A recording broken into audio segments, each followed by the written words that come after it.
Comment vaut vos nerfs ? Malheureusement, c'est pas vraiment le sujet. C'est-à-dire que mes nerfs sont un sujet et j'ai de toute manière décidé de rester calme parce que je vois pas trop à quoi ça servirait de s'énerver. Je pense qu'on a besoin de garder notre sérénité, notre lucidité, notre combativité, notre détermination. Mais moi, je suis surtout assez désespérée, profondément désespérée, même du spectacle que l'on offre aux Français. En fait, moi, j'ai honte, je suis écœurée, mais je suis comme eux, en fait, je pense. C'est que il y a 60 jours, on a été votés. Les Français se sont déplacés comme jamais ils s'étaient déplacés depuis les années 80 aux urnes parce qu'ils pensaient que ce bulletin-là, il avait un sens, qui pouvait empêcher Jordan Bardella d'aller à Matignon, certes, mais qui leur donnait de l'espoir aussi, qui pouvait incarner une rupture politique avec le macronisme, qui pouvait améliorer leur quotidien, qui pouvait préserver leur lendemain. Et le spectacle qui est offert depuis, on a un gouvernement démissionnaire depuis 51 jours. Depuis 51 jours dans ce pays, mais quand même, on expédie les affaires courantes, alors qu'il y a une urgence sociale, environnementale, démocratique. On expédie les affaires courantes par la volonté d'un seul homme, Emmanuel Macron, qui a décidé de ne pas rendre le pouvoir. C'est sa volonté, vous l'avez eu avant-hier au téléphone. Il veut vraiment, il veut pas le blocage, Emmanuel Macron. Je vous raconterai ce que vous voulez sur ce coup de téléphone, mais j'avais sur ce plateau même, il me semble, fait le parallèle avec mon fils au Monopoly Junior, qui, quand il refusait d'avouer qu'il avait perdu, qui réinventait des règles au fur et à mesure. Et on avait beaucoup parlé de cette image, mais plus j'y pense, qu'à un moment, je m'étais dit c'était un peu trop léger vu la situation, qui est grave. Mais c'est exactement ça. Sauf que mon fils, il a 5 ans, que mon fils, il comprend que c'est pas bien de le faire, et que surtout, mon fils, quand il fait semblant qu'il a gagné à la fin, c'est pas pour mettre en place des politiques macronistes qui vont créer de la précarité et de l'inaction climatique. Il y a une règle, puisque vous parlez de règles du jeu, il y a une règle à l'Assemblée nationale, c'est qu'il faut un minimum pour ne pas être censuré. Le tour de manège est terminé et Emmanuel Macron est comme un enfant qui refuse de descendre du manège. Non mais alors, on va essayer fait comme s'il avait attrapé le pompon et qu'il repartait pour un tour. Mais on va essayer en fait. Il doit laisser gouverner au moins quelqu'un. Moi, j'ai un avis très précis sur la question sur laquelle on reviendra. Mais quand bien même ça lui va pas Lucie Castet qui propose autre chose, je vous dis depuis le début, parce que les écologistes, les gens pensent qu'ils veulent de nous, je le prends pas personnellement, ils ont le droit, mais on a quand même le mérite de la cohérence et de la constance. Sur ce plateau même, il y a 60 jours, 50 jours, 40 jours, je vous ai toujours dit la même chose. Il n'a pas de meilleure solution que Lucie Castet. Marine Tondelier, on va revenir sur les histoires de casting. On voit bien d'ailleurs que s'il avait une meilleure solution, il nous l'aurait donné depuis longtemps. Mais il a un comportement, c'est un embrouilleur. On comprenne bien. C'est quelqu'un qui prend une situation, c'est quelqu'un qui jette la confusion dans les situations desquelles il se mêle. Et en plus, il se mêle de la question, Marine Tondelier, c'est un embrouilleur. Vous parlez de 60 jours, 50 jours depuis la démission, plus de 50 jours depuis la démission du gouvernement Attal. Depuis 50 jours, là, depuis les derniers jours, on entend parler de consultation. Vous-même, vous avez parlé plusieurs fois au chef de l'État. La dernière fois, c'était avant-hier soir. Qu'est-ce que vous vous dites quand vous parlez avec le président de la République? Déjà, il se passe quoi en coulisses? On sait comment il considère les autres, les corps intermédiaires. On sait bien que depuis 7 ans, quand il consulte, c'est plus de la communication que de la consultation. Non, mais il vous écoute quand même. Il vous écoute, il vous dit des choses. Il n'a rien à dire. Nous, on dit des choses. Moi, je vais vous dire, j'ai fini par y aller parce que j'étais tellement agacée. Je me suis dit, au moins, ce que je dis sur les plateaux télé, au moins que je lui dise à lui, on verra ce qu'il répond. Et il ne répond rien. Il ne sait pas quoi répondre. Il est dans les cordes. Il vous appelle avant-hier soir, il vous dit bon, j'ai besoin de vous parler, comme il a fait. Déjà, les journalistes, depuis 14 heures, me disent Macron vous a appelé, qu'en pensez-vous? On m'a pas appelé. Mais si, son entourage me dit que vous avez été contacté. Désolé, mais non. Mais êtes-vous sûr? Vérifiez votre téléphone. Je suis en réunion de bureau exécutif des Verts. Laissez-moi tranquille. C'est sûr, je n'ai pas été appelé. On finit à 17h30 par me contacter en disant il vous donne rendez-vous à 18h30. C'est-à-dire que la presse est au courant 4 heures avant vous. C'est-à-dire que ces services de communication répandent 4 heures avant le bruit que vous allez être contacté. Tout ça est complètement aberrant. Ensuite, j'ai décidé de m'y rendre parce que je me dis, sinon ces consultations, quand je vois qu'il consulte, c'est quand même tous les responsables de la situation actuelle. Il consulte tous les responsables du problème et Einstein a toujours dit qu'on ne pouvait pas attendre des gens qui avaient créé un problème la solution. C'était exactement pour l'instant ce à quoi reviennent ces consultations. Okay, vous l'avez au téléphone. Donc je me suis dit au moins allons-y, ce que j'ai à lui dire sera dit, on verra ce qu'il répond, c'est-à-dire rien et voilà. Mais il n'a rien à dire. Il teste des noms parce que c'est un pervers. Vous voyez comment il se comporte. Il prend des noms dont il sait que ça ne marchera pas. Il les fait tourner. Attendez, parce que vous dites que c'est un pervers, mais il y a l'hypothèse de la perversité. Il y a aussi peut-être simplement l'hypothèse de savoir si ces personnes réunissent ou non suffisamment de voix pour pouvoir gouverner. Ces services de communication qui ne sont pas autonomes et autogérés, c'est bien lui qui leur demande de faire ça, testent des noms. Pas auprès de politiques, auprès de journalistes. tous les jours, quand on se réveille en ce moment, et là ce matin c'était Michel Barnier, on a un portrait politique de l'homme du jour, qui d'ailleurs mettait leurs têtes successivement les uns à côté des autres, c'est quand même toujours le même portrait robot. Enfin moi j'ai en tête la cérémonie des Jeux Olympiques, une certaine idée de la France, où on se voyait que ce pays il a évolué, que c'était moderne, c'est ça la France qu'on aime. Quand on regarde les portraits de premiers ministres successifs que Macron envisage, c'est quand même pas exactement représentatif. C'est quoi le problème? Ils se ressemblent tous dans les politiques qu'ils vont mener, dans la manière dont ils voient les choses. Ça va pas, c'est pas représentatif. C'est quoi? C'est le fait que ce soit des hommes blancs de plus de 50 ans qui vous dérangent? De tout ce qu'on a déjà essayé qui nous a conduit là. Enfin, tu vois, ça suffit. Donc, il y a ça. Mais à vous, il prend des noms. Il dit quoi? Attendez, quand vous dites qu'il teste des profils... Mais il me teste des noms qu'on sait déjà que ce sera pas eux. C'est-à-dire, il vous dit quoi? Xavier Bertrand. Et on sait à la fin qui décide. Elle s'appelle Marine Le Pen.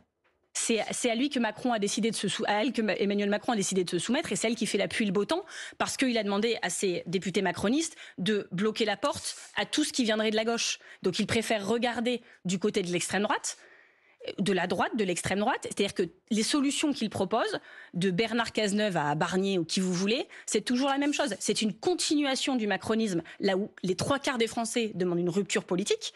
Et donc, il a décidé de ne pas changer. Et on sait pourquoi. On sait au service de qui il gouverne. Mais attendez, on sait où sont les intérêts. Vous dites qu'il se soumet, attendez, parce que c'est important, vous dites qu'il se soumet au RN. Il se soumet au RN? Écoutez, il fait une partie de qui est en ce moment avec Marine Le Pen, en disant, alors, est-ce que ça peut être lui? Non, je rabats mon truc. Et lui, non, je rabats mon truc. Enfin, mais depuis tout à l'heure, et peut-être d'ailleurs depuis 60 jours, vous semblez parfois, faire abstraction aussi d'une réalité qui, elle, est arithmétique. Il y a un certain nombre de députés et il n'y a personne pour l'instant, pas de solution. De rien du tout. Je suis sur la logique institutionnelle. Et quand on est dans des moments de crise extrêmement graves, c'est ça qu'il faut regarder. Vous demandez une vraie cohabitation. Or, la cohabitation jusqu'à présent, c'était quand il y avait une majorité absolue. Oui, c'est pas votre cas. Le NFP n'a pas eu la majorité Emmanuel absolue. Macron nous dit ce sera une forme de cohabitation. Mais c'est quoi une forme de cohabitation? C'est du en même temps. C'est ce qu'on fait depuis 7 ans. Donc c'est qu'on continue. Quand il décide tout seul, on lui a rien demandé, de poser une question aux Français, voulez-vous une cohabitation, oui ou non? Les Français, ils ont répondu oui. Ils n'ont pas répondu, on va continuer le macronisme. Ils n'ont pas répondu ça. C'est pas l'analyse que tout le monde fait. Il y a beaucoup de gens qui disent ils ont répondu qu'une seule chose, c'est au deuxième tour, pas de Rassemblement National. De ne pas, oui, en tout cas, c'est plutôt avec elle qui discute en ce moment et c'est plutôt elle qui fait la pluie le bon temps. Et ça veut dire quoi? Vous êtes devenus les dindons de la farce au NFP? Je veux dire qu'en fait, j'en ai marre de l'hypocrisie, des alibis et des faux semblants.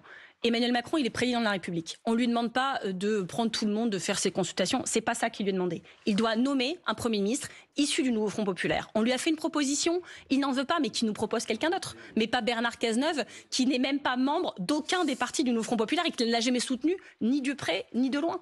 Ça n'a pas de sens. Donc, ce qu'il fait, c'est qu'il nous dit à chaque fois « Ah, mais Lucie Castet, nanana, il y aura la censure, les députés de mon ex-majorité présidentielle ne veulent pas, la censureront. » Mais attendez, il n'est pas extérieur à cette situation. Il est président de la République. Il a l'air de beaucoup tenir à la stabilité institutionnelle. Et qu'il nous montre qu'il s'y sévère, qu'il nomme qui il doit nommer et qu'il aille ensuite dire à ses députés au nom de la stabilité institutionnelle, laissez-la travailler. Bon, on va essayer de on lui demande juste son avis. Vous pouvez quand même il doit nous laisser travailler. Nous y coller. Marine il doit nous laisser nous y coller. Vous voyez si on n'arrive pas, ce sera notre problème et notre responsabilité. Mais je vais vous dire, les Français, ce qui se passe est grave. On est à un tournant de l'histoire, vraiment. Enfin, je veux que tout le monde se rende compte que si ça se passait dans un pays autre part en Europe, on serait très inquiet. Je veux que chacun se rende compte que ça peut basculer très vite. Démocratiquement, politiquement, économiquement, socialement et environnementalement, c'est déjà le cas. Ça peut basculer très très vite. On n'est pas en France, tout va bien se terminer. C'est pas vrai, c'est plus vrai. Ça veut dire quoi, ça peut basculer très vite? Ça peut basculer très vite, dans les semaines, dans les mois, dans les années qui viennent. Non, mais vers quoi? La France peut basculer dans le chaos. Et donc, on a un président de la République qui s'accroche, qui fait partie du problème et qui se présente comme la solution, qui surjoue un rôle que la Constitution ne lui donne pas et qui en fait fait de l'obstruction. Il fait son Gaulois réfractaire. C'est ça, c'est son mot, c'est lui qui dit les Français sont des Gaulois réfractaires. C'est lui en ce moment le président. Marine Tondelier, depuis 10 minutes maintenant. Il veut empêcher de gouverner. Et c'est extrêmement grave. Marine Tondelier, depuis 10 minutes maintenant, vous êtes très sévère avec Emmanuel Macron. L'exaspération des Français, elle est effectivement dirigée, nous disent les instituts de sondage, vers Emmanuel Macron, mais aussi vers l'ensemble de la classe politique. 51% des Français veulent quand même sa démission. Vers l'ensemble aussi de la classe politique. Non, mais parce que ça pose la question de la responsabilité. Il a sûrement une responsabilité éminente du fait de sa position. Est-ce que les autres, l'ensemble de la classe politique, compte tenu de cette situation inédite que nous vivons, n'ont pas eux aussi une responsabilité, votre responsabilité? Et vous me dites ça comme si c'était une découverte. Je vous l'ai dit en première réponse. Je vous ai dit que j'étais désolée envers les Français du spectacle qui leur a été donné. Je ne m'en sens pas personnellement responsable parce que je pense sincèrement que tout ce que j'avais à faire depuis le début, je l'ai fait. Mais la responsabilité collective, alors. Expliquer à la moitié de son gouvernement, Emmanuel Macron, de son gouvernement démissionnaire, ce que ça voulait dire un front républicain. C'est pour ça que je suis agacée ce matin. Parce que le front républicain, dans les feuilles politiques majeures des dernières années, il y a ce front républicain de juin-juillet. Ça voulait dire quelque chose. J'ai l'impression que si on cherche quelqu'un qui... quelque chose qui a rassemblé l'arc... de vous parler là maintenant. Attendez, si on cherche quelque chose qui a rassemblé l'arc politique, il y avait ça. C'est le fait politique majeur. Et aujourd'hui, Macron, qu'est-ce qu'il fait? C'est pour ça que j'étais fâchée dans le rendez-vous. Et c'est un truc dont j'ai beaucoup parlé avec lui. Et je n'ai pas compris sa réponse. Enfin, il était assez mal à l'aise. Et il a raison d'être mal à l'aise vu ce qu'il est en train de faire. C'est que sa solution politique devrait être délimitée par l'arc républicain. Et aujourd'hui, les noms qu'on nous envoie, la moitié viennent du parti Les Républicains. Parti Les Républicains qui porte très mal son nom, qui l'usurpe, puisque c'est un parti qui a refusé de participer au Front républicain. Mais l'un des profils évoqués qui a dit que c'était plus grave la gauche que l'extrême droite. Plus sous l'œil bienveillant du Rassemblement national. Pardon. Bah oui, mais l'un des profils évoqués, vous le connaissez bien, c'est celui de Xavier Bertrand sur la question du Front républicain. Lui, il est impeccable. À chaque fois qu'il a fallu le faire, je l'ai dit sur ce plateau à l'époque. Mais pourquoi il est plus évoqué? Parce que Marine Le Pen a dit à Emmanuel Macron qu'elle n'en voulait pas. Alors vous auriez pu, vous n'auriez pas censuré un gouvernement Xavier Bertrand. Mais bien sûr que si. Enfin, écoutez. Alors c'est pas. Non mais attendez. Moi, je veux qu'on soit clair avec les gens. Vous nous dites, il faut être responsable, etc. J'ai pas de problème. On cherchera des solutions, on sera du côté des solutions. Mais vous pensez qu'on va aller expliquer aux électeurs du NFP qu'on a été responsable pour 2, pour 3, pour 4, et donc qu'ils vont avoir un gouvernement de droite qui va continuer des politiques macronistes sur le plan social, environnemental. Xavier Bertrand, moi, je suis dans son opposition au Conseil régional. Je suis une écologiste. Je ne peux pas dire ça va être un bon Premier ministre pour l'environnement. Je ne peux pas dire ça va être un bon Premier ministre pour les précaires. Vous travaillez avec lui au niveau de la région. Oui, pour le bassin minier du Pas-de-Calais. Bah oui, voilà. Mais attendez, je ne vais pas expliquer à nos électeurs. Nous avons été responsables. Donc vous avez un gouvernement de droite qui va continuer le macronisme, en gros, le en même temps. Mais en plus, vous devez nous remercier. Parce qu'on a fait notre job, on a trouvé une solution. Enfin, ça n'est pas possible. Mais qu'est-ce que vous dites aux Français là, qui nous écoutent, qui se disent mais en fait, elle est totalement sectaire. Vous avez été capable de parler entre vous pour le Front républicain, pour vous faire élire. Non, mais si vous voulez qu'on parle de la crise démocratique, c'est impossible. Oui, mais si on veut parler de la crise démocratique, on en parle en entier. Et les médias ont aussi une responsabilité. Les politiques aussi, tout le monde. On est dans une nasse inédite. Et donc, soit on fait, moi je vais vous dire, c'est la faute des journalistes, vous, c'est la faute des politiques, et puis les syndicats diront que tout le monde est nul. Non, mais et puis nous on dira que c'est les syndicats. C'est vous qui êtes venu pour répondre aux questions, c'est pas. Oui, non, mais évidemment, mais on peut pas être simpliste en fait dans la période. Vous voyez bien que ce que vous me demandez de faire en disant Xavier Bertrand, finalement, c'est bien, mais s'il avait nommé Xavier Bertrand, si Marine Le Pen n'avait pas mis son veto, pour être clair, et j'étais venue sur le plateau en disant Xavier Bertrand. Impeccable, bravo, génial. Vraiment, on fait ça. Non, on censure pas. Vraiment, c'est une chance pour la France. Vous m'auriez dit, mais vous n'êtes pas obligé de dire ça. Vous pouvez dire, vous voulez une autre solution. Vous pouvez dire, je vais pas vous dire que c'est pas notre tasse de thé. Je suis pas d'accord avec lui. Il a un avantage sur plein d'autres noms que j'entends. Oui. C'est que le Front républicain, il sait ce que c'est et qu'il l'a fait. Ça ne suffit pas à être le Premier ministre qui rassemble tous les Français. Et surtout, quand on voit bien que pour le nommer lui, on doit s'appuyer sur les voix de la droite et la bienveillance de l'extrême droite, sinon ça ne marche pas. Emmanuel Macron, par son comportement de tout sauf le NFP, s'est mis dans cette situation. Il est dans un tunnel. En fait, il a une seule solution, c'est de faire demi-tour de ce tunnel et la lumière est de l'autre côté, en fait. 51% des Français veulent sa démission. De plus en plus de Français veulent sa destitution. Et donc, s'il ne se rend pas compte... pas de Lucie Castet. Mais ils voudront de rien. Les autres partis ne veulent de rien. Les macronistes, ils veulent un Premier ministre macroniste. Sauf qu'ils ont perdu au bout de 7 ans. C'est pas de notre faute. Désolé. Marine Tondelier, secrétaire nationale des écologistes sur France Info jusqu'à 9h. On vous retrouve juste secrétaire nationale des écologistes, Marine Tondelier. Et pendant ce temps, il y a un budget à construire. Au moins 110 milliards d'économies en 4 ans. C'est l'effort économique qu'il va falloir pour éviter que les comptes de la France coulent davantage. C'est l'alerte d'une note du Trésor rendue publique avant-hier soir. On fait comment, Marine Tondelier ? Faut quand même se rendre compte que ce temps qu'on met, ces 51 jours depuis lesquels on a un gouvernement démissionnaire qu'on ne remplace pas, fait qu'en fait, personne ne prépare ce budget. C'est l'équipe sortante qui le fait, mais qui est contrainte de gérer les affaires courantes, qui n'a pas le droit de faire autre chose.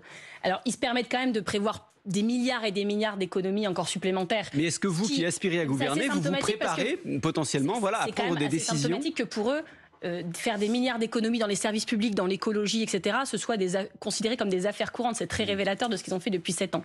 Mais nous, bien sûr qu'on a travaillé tout l'été.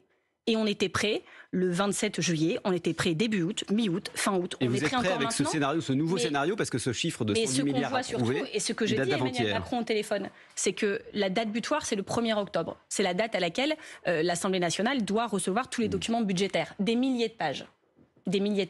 Et quand je vous dis qu'il fait son Gaulois réfractaire et qu'il pratique une forme très perverse d'obstruction. Ce que je lui ai dit aussi, et auquel il n'a pas grand-chose à répondre en disant « Ah mais pardonnez-moi, si vous ressentez ça, vraiment je m'inscris en faux ». Bah oui, mais tu ne me demandes pas non plus l'inverse.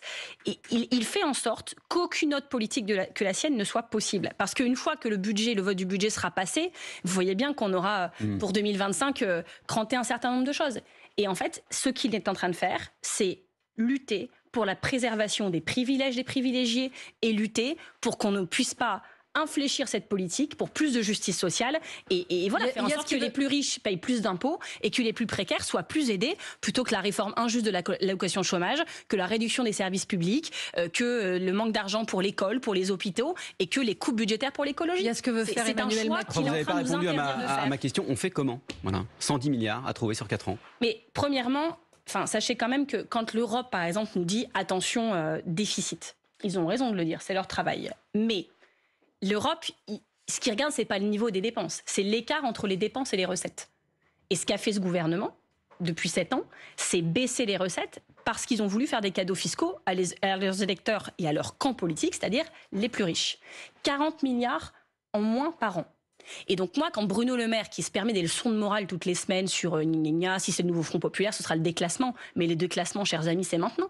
On se fait quand même sanctionner par les marchés, quand même sanctionner par l'Europe, quand même sanctionner, y compris par la Cour des comptes. La Cour des comptes, c'est pas des gauchistes de je sais pas quoi. C'est la Cour des comptes. Ils disent, ça ne va pas, ça nous emmène dans le dur budgétairement.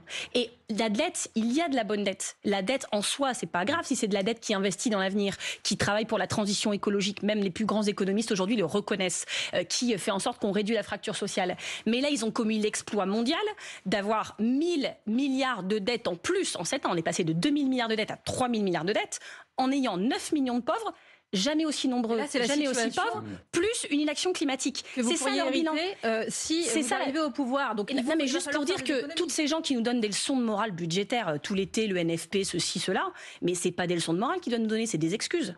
Qui commencent par s'excuser, par faire preuve d'un peu d'humilité. C'est leur bilan. Mesdames et messieurs, les spécialistes mondiaux de l'économie, des banques, de la finance, qui sont tellement sérieux que personne n'arrivera jamais à leur cheville. C'est ça leur bilan. Est-ce que vous êtes prêts à faire des sacrifices sur ce que vous aviez prévu? Parce qu'il y a une nouvelle donne. Nous, attendez, les choses sont simples. On pourra financer des choses à condition qu'on lève de nouvelles ressources, des nouvelles recettes. Des nouveaux impôts. Pas que des impôts, mais par exemple, quand on parle de taxer les super-profits, c'est 15 milliards de recettes par an. On parle de l'ISF climatique. On parle de réajuster un peu les impôts sur les sociétés, parce qu'aujourd'hui, les TPE et les PME sont relativement moins aidés que les plus grands groupes, celles qui n'ont absolument pas besoin d'aide. Et tout le monde est d'accord. J'étais chez Inc-Pat France. Il y avait 3000 chefs d'entreprise. J'ai été accueillie comme jamais je pensais être accueillie chez des chefs d'entreprise, parce qu'ils disent merci. Ils vous disent des choses justes, qu'il faut aider tout le monde, mais que ce soit juste, que des grands groupes à qui on donne des milliards sans aucune conditionnalité, ni de maintenir l'emploi en France, ni de faire attention à l'environnement, ni de payer ses impôts pour payer les services publics. Enfin, ça leur paraît la base à plein de chefs d'entreprise. Donc il faut revoir la fiscalité, mais il y a un autre sujet qui justement est au cœur des négociations avec le président de la République, c'est la réforme des retraites. Oui. Au NFP, vous êtes toujours pour l'abrogation de la réforme. Évidemment. Mais c'est un enjeu à 15-20 milliards d'euros. Et là encore, la situation économique de la France vous rattrape. Oui, mais en fait, je ne pense pas que les Français, les syndicats, les partis politiques de gauche soient plus bêtes que le gouvernement. C'est-à-dire qu'on est des gens sérieux, qu'on a travaillé, qu'on propose, oui, c'est d'abroger cette réforme immédiatement. Et s'il nous nomme, c'est fait le lendemain. On sait le faire. Et ensuite, oui, il faudra une autre réforme des retraites. Et comment on va la faire? Parce que la méthode, ça compte beaucoup en politique. C'est ça qui abîme la France. C'est la verticalité, la brutalisation de la politique. C'est l'Assemblée, t'es pas d'accord, 49-3. Les manifs, t'es pas d'accord, on t'envoie la police. Donc les retraites, vos solutions. En fait, non, mais juste, du coup, nous, on travaillera, on fera le dialogue social. On en a parlé avec Maryse Léon, on en a parlé avec Sophie Binet, avec tous les syndicats de ce pays. Nous ferons une conférence sociale et nous travaillerons ensemble à un modèle plus juste. Avec des cotisations sociales supplémentaires. Si vous pensez qu'avec Emmanuel Macron, nous sommes allés sur le fond, j'ai le regret de vous annoncer que non, en fait. Vous n'avez pas parlé de la réforme des retraites avec Emmanuel Macron? Non.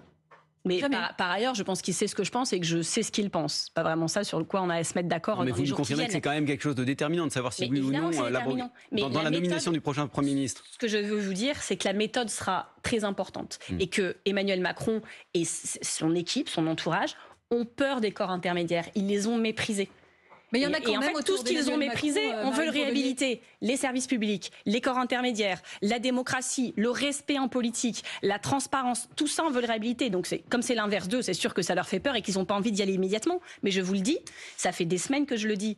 Et vous verrez, il n'aura pas d'autre choix à la fin que de nommer Lucie Castet ou un autre membre du NFP. C'est même pas vraiment le nom, la question Lucie Castet elle-même, vous le direz. C'est pourquoi faire. Et le pourquoi faire, il n'a pas le choix. Et vous avez raison, on n'a pas de majorité absolue. Je le sais, je suis dans la modestie, mais ils ne peuvent pas être dans le déni. Nous n'avons pas de majorité absolue, mais la majorité la plus large, la plus cohérente et la plus stable, c'est celle que nous proposons. Et elle a le mérite de la transparence. Attendez, elle a le mérite de la transparence. On a été aux urnes ensemble pour essayer de trouver des compromis. Quand déjà on fait le constat qu'on n'a pas la majorité absolue, qu'elle est juste relative, on essaie de trouver des alliés à l'Assemblée nationale. Est-ce que vous avez fait cet effort de les appeler ? Je suis dans une position particulière parce que je ne suis pas parlementaire. Mais cet été, Lucie Castet et les présidents de groupe parlementaires du Nouveau Front Populaire, dont la présidente écologiste à l'Assemblée Cyril Châtelain et le président écologiste au Sénat Guillaume Gontard, ont pris la plume, ont écrit en toute transparence aux parlementaires, parce que ce courrier a été rendu public, et leur ont proposé une méthode. Une méthode avec des objectifs prioritaires, les services publics, la santé, l'éducation, l'écologie, le pouvoir d'achat. C'était transparent. Ils ont proposé une méthode en disant, à la seconde où nous serons nommés, nous vous réunirons, nous travaillerons avec vous dans le périmètre de l'arc républicain. Et c'était transparent. Et je vais vous dire, quand on dit vous n'avez pas de majorité, on a réussi à faire ce courrier ensemble. Pendant ce temps-là, Gabriel Attal faisait un courrier tout seul avec Stéphane Séjourné pour Renaissance. Édouard Philippe faisait un autre courrier pour Horizon et le MoDem, la troisième composante de l'ex-majorité présidentielle, tout le monde a fait des courriers. Disait dans la presse, il faut surtout pas faire de courrier, c'est une mauvaise idée. Ouais. C'est ça la majorité alternative. Ça marche pas. Donc pour vous, la solution, c'est Lucie Castet. Une information parue dans le magazine Marianne. Est-ce que c'est vrai que Lucie Castet a envoyé un devis au Nouveau Front Populaire pour obtenir une enveloppe de 51 000 € pour son équipe et pour son bureau, en plus d'un salaire de 9 000 €? Non. C'est pas vrai que Lucie Castet a envoyé un devis au Parti Nouveau Populaire pour dire je veux l'argent ou j'arrête tout. Il n'a jamais existé. Lucie Castet, elle a été appelée un jour pour lui dire on est tombé ensemble d'accord sur ton nom entre 4 chefs de Parti Nouveau Front Populaire dans la situation politique que tu connais. Es-tu d'accord pour relever le défi? Elle a demandé quelques minutes de réflexion, c'est sain. Et là où beaucoup de gens auraient pu se dire, elle va dire non, comme tous les autres, que je vois défiler, qu'on appelle pour Matignon, Lisnard qui dit non, moi il y a des intempéries, je peux pas. Plus personne n'a envie d'y aller. Elle a eu le mérite et le courage, l'honneur même, d'accepter cette mission, qui l'a mise dans une situation professionnelle fragile, elle était en congé 15 jours, mais après ces 15 jours, elle savait qu'elle n'aurait plus de revenus, qui l'a mise dans la nécessité de réunir une équipe autour d'elle. Et évidemment, dans les premières 24 heures, imaginez quand même le courage qu'elle a, et puis elle dit juste comment je vais faire en termes d'équipe.